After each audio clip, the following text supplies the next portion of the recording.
alien's base. Our Earth is a blue-green jewel set in an airless, waterless world. This precious sphere, covered as it is by more than 2/3 water, would more rightly be called planet Ocean. For it was in the ancient sea that all life began, and it is the sea that sustains us.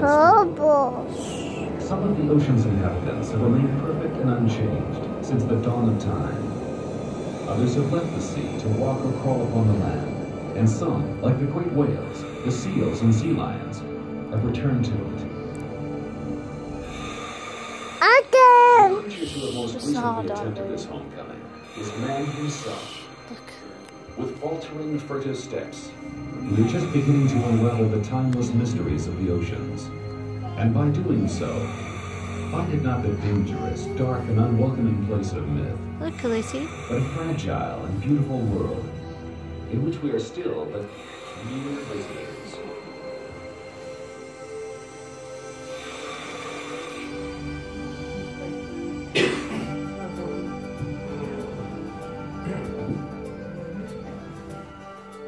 Hello everyone, my name is Eddie and I'd like to welcome you to the Undersea Gardens today.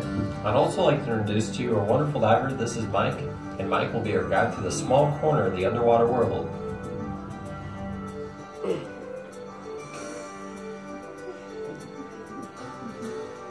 We are all 10 feet beneath the water's surface aboard an actual floating vessel, and this vessel is 150 feet in length and 50 feet wide. More than 5,000 animals of various species inhabit the waters around the vessel in a natural but protected environment. The water ranges anywhere from 47 to 50 degrees, and that is why Mike wears the protective equipment he does so he is not too cold. In addition to Mike's suit, he also wears a weight around his waist to help control his buoyancy in this depth. Mike's air supply should last up to 60 minutes, and Mike can also hear us and see us as well.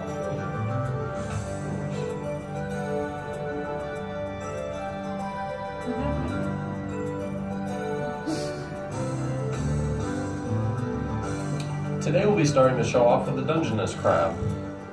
The Dungeness is an important part of Newport's economy. If you didn't know, Newport is actually considered to be the Dungeness crab capital of the world. If you go to the coast here and notice something with crab on it, this little guy that Mike has will probably be on your plate. They are feisty and they are tasty.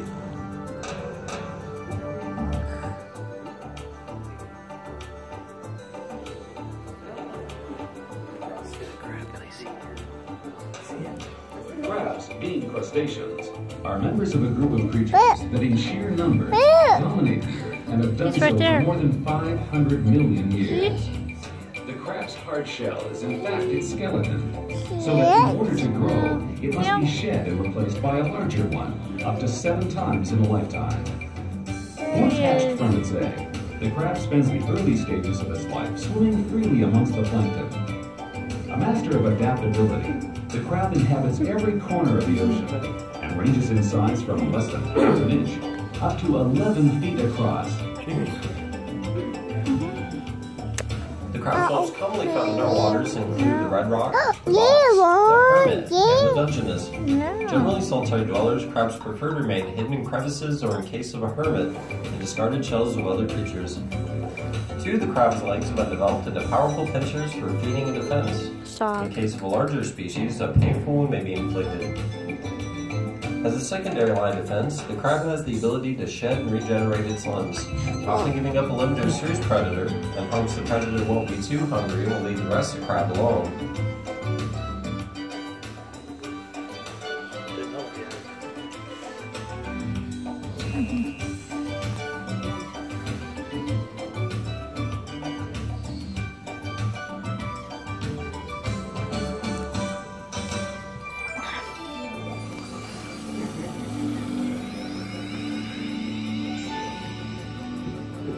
Another group of creatures capable of regeneration are the sea stars.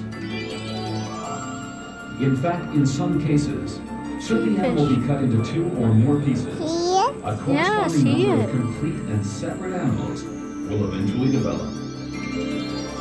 Relying on a remarkable system of hydraulics for locomotion and a single photosensitive cell on the tip of each arm for sight, the sea stars appear as truly otherworldly beings. As successful predators which have adapted to life in the deepest abyss or the shallow shoreline, The sea stars prey on shellfish, sponges, anemones, fish, and other sea stars. Once the victim has been located, its grasps are open with pressure sometimes exceeding 100 pounds. The sea star then forces its own stomach out of its body, into and over the meal, where it's digested before being passed back through the mouth. The waters of the Pacific Northwest sport the greatest variety of sea stars anywhere on Earth. On the other side of the sea star, tens of thousands of tiny tube feet, which enables the animal to glide over the roughest surfaces with a seemingly effortless grace. At a breakneck speed, 8 miles an hour. Now, 8 miles an hour may not seem that fast to me, but the sea star can make it around the aquarium in just about an hour. That's pretty fast considering their main food source is clams and other shellfish, which only move around 10 to 12 feet a year. The sea star definitely has the advantage over its prey. You see it? No, behave.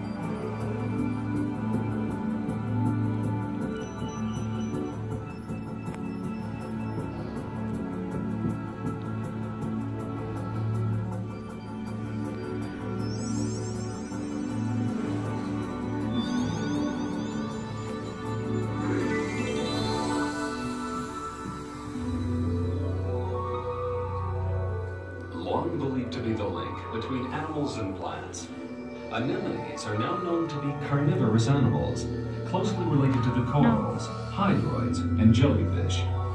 In fact, anemones could almost be considered jellyfish that have decided to stand on their heads and attach to the rock for a while. Stop, baby. The tentacles are equipped with stinging cells, which act like tiny harpoons, barbed and poisonous. Should some unfortunate creature come into contact with them, they are snared, paralyzed, and dropped in the mouth into the body cavity.